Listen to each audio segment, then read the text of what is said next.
Hello everyone, today I am doing the veg or gratin, for which the ingredients are again very simple, not many but quite a few of vegetables can go in that. For making the white sauce, we will need butter. This is all-purpose flour or maida. With this heaped spoon, 1, and salt. This is black pepper, milk, roughly 2 cups I may need, water if I need to dilute it. Okay. And some cheese. And the vegetables which will go are beans, carrots, cauliflower, potatoes. I have soaked in water to avoid the redding of the potatoes, corn, peas, and some capsicum. Corn and peas I have frozen ones, but if you have fresh ones, it is always better to use the fresh corn and peas. And keeping the vegetables for parboiling, the water has heated up. I am adding about half teaspoon of salt in this. Now I will add my vegetables to boil. We don't want them completely soft, but just slightly cooked.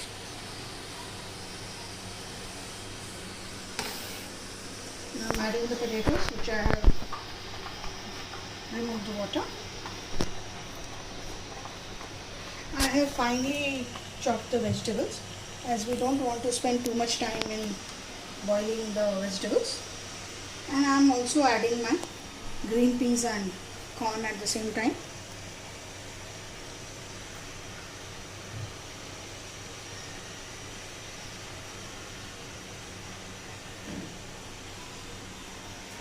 Capsicum we will keep aside. Capsicum will go in the end in the finished dish, just before putting it in the microwave. It's done. So now we can see that the vegetables have been steaming, boiling well. Now we'll remove and see if they have softened a bit. So I'll just take a few of these to test.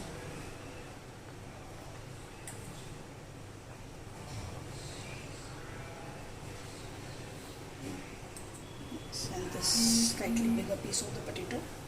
So see, yes, it still has the crunch. Yes, this piece of carrot.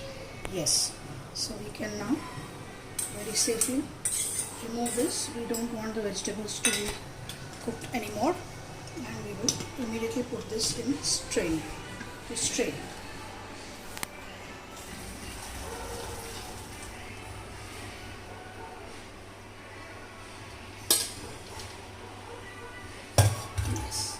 So now while the water strains and these vegetables rest, we will start making the white sauce.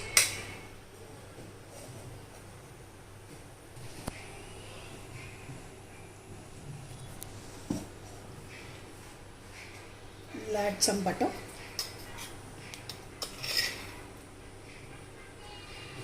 So we need butter sufficient in quantity for 1 tablespoon. This is a big size spoon, heaped spoon of all-purpose flour or maida. So we need to add butter in the proportion which will be sufficient to roast the maida in this, the all-purpose flour in the butter. And I think at this stage this seems to be a reasonable quantity which is there. That's it. We don't want any more butter at this stage. We will see later on as we go along.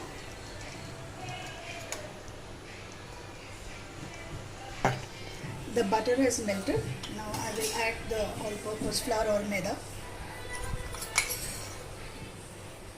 and we will mix it.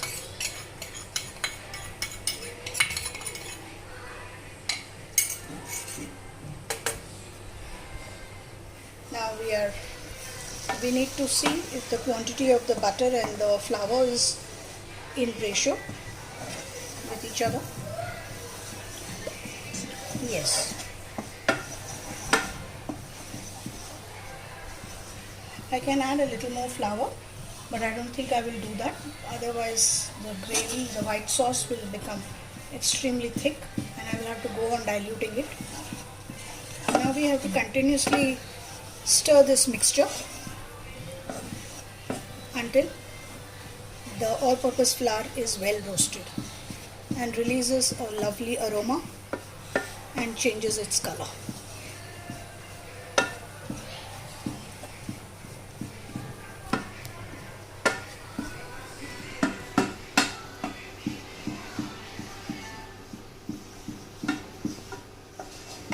This will not take very long, but yeah, again we have to keep stirring the flour continuously.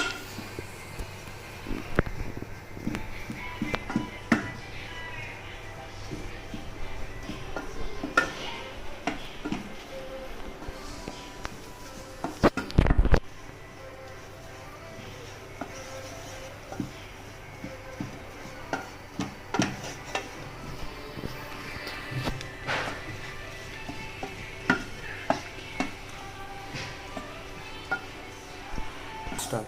You can see that the all-purpose flour is roasting well in the butter. It has become more creamy and has a nice shine and glaze to it. It has not yet released its aroma. So another 2 minutes or so should be enough for this quantity.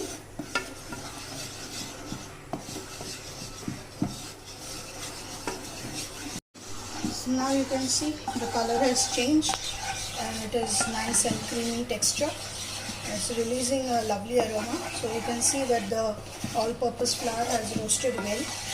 So at this stage I'll remove it off the heat, and now it's time to add the milk. And we have to ensure that there are no lumps, so we have to continuously go on stirring, and I will see if I will need more milk than this.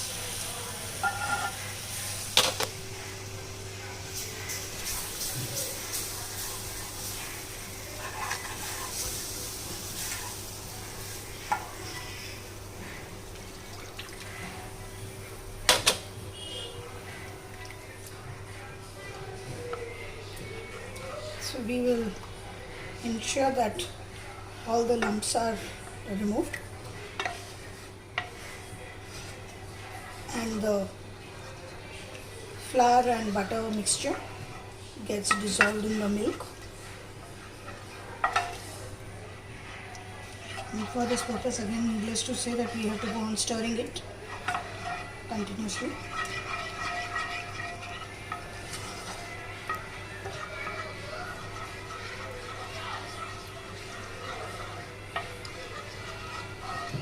I will need about half cup milk more. And start. So I've added about half more cup of milk and most of the lumps are removed. There's some still remaining and we need to keep stirring and maybe press the lumps whichever come against the sides of the utensils. Most of it should easily get dissolved, but if any remain, very small ones, it shouldn't be much of a problem. But if you end up having a very lumpy sauce, then there's nothing to worry. A quick fix, you can just simply strain this mixture, and whatever is the lumps remaining, you can simply discard them. So you can see that the mixture is beginning to thicken a little. At this stage, given the quantity of the vegetables that I have, I will be adding some water. Half cup at this stage.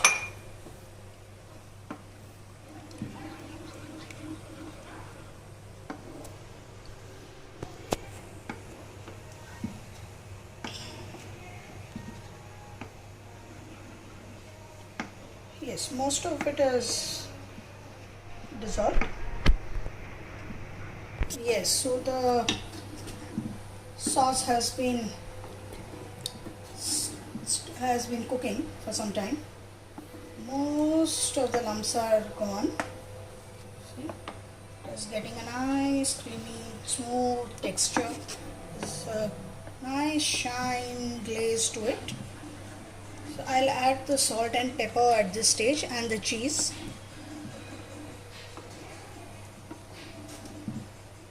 The mixture is almost getting ready. I would prefer a thicker sauce.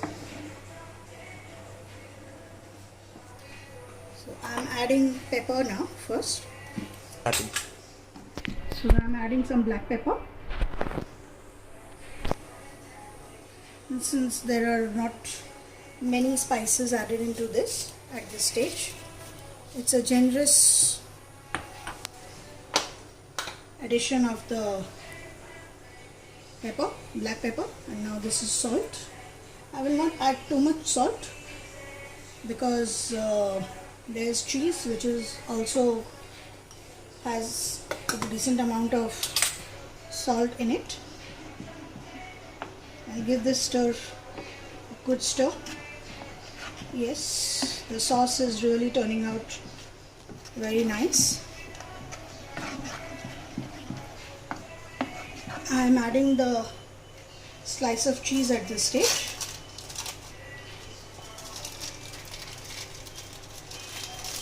Yes, the sauce is releasing a very lovely aroma. I'm adding one whole slice of cheese. You can add cheese cubes or grated cheese as you like. I'm adding the cheese slice at this stage only out of convenience to avoid the process of grating the cheese. Just being a little lazy. So once the cheese has also blended well into the mixture and the sauce has achieved the correct consistency which I need, but I think it's almost there. Yes, I think it is time, and you can see that there are no lumps remaining in the sauce. So the entire butter and all-purpose flour paste has dissolved completely into this mixture, and I did not need to strain the sauce. I am adding the parboiled vegetables which we had done earlier.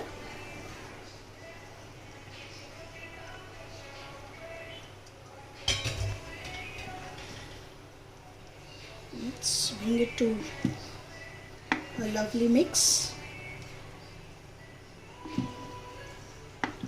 You just need to be in the pan for 2-3 minutes.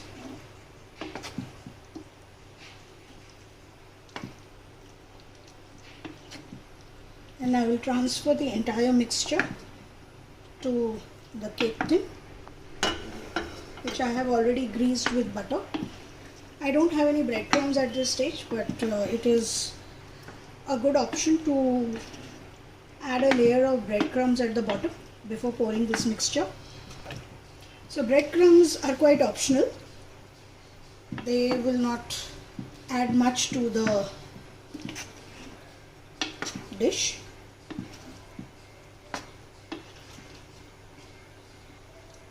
Yes, I can see that this is the correct consistency where the vegetables have enough sauce in each mouthful, and it is not an overdose of vegetables or an overdose of the white sauce. Yes, so this is perfect.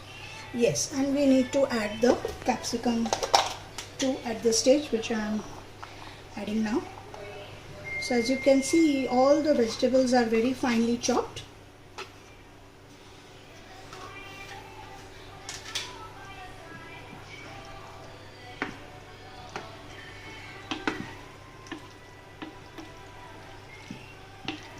And all this mixture will go in the cake tin for baking. a lovely generous cover of grated cheese on top.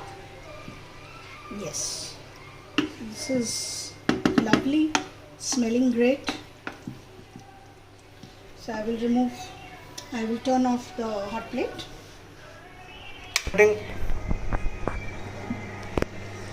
So I'm not transferring all this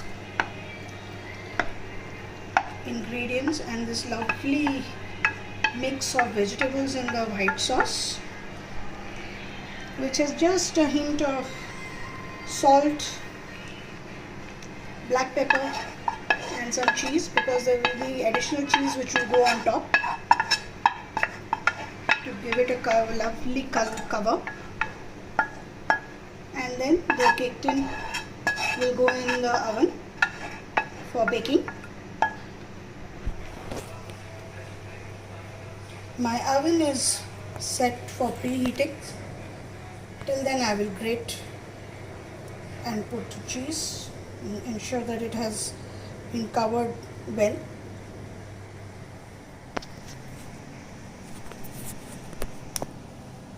And then it will go in the oven for baking for 10 minutes. It should be sufficient to give a lovely coating of brown cheese on top. A feast for the eyes and the lovely aroma for the nose, and nonetheless the best taste to enjoy the lovely veg au gratin.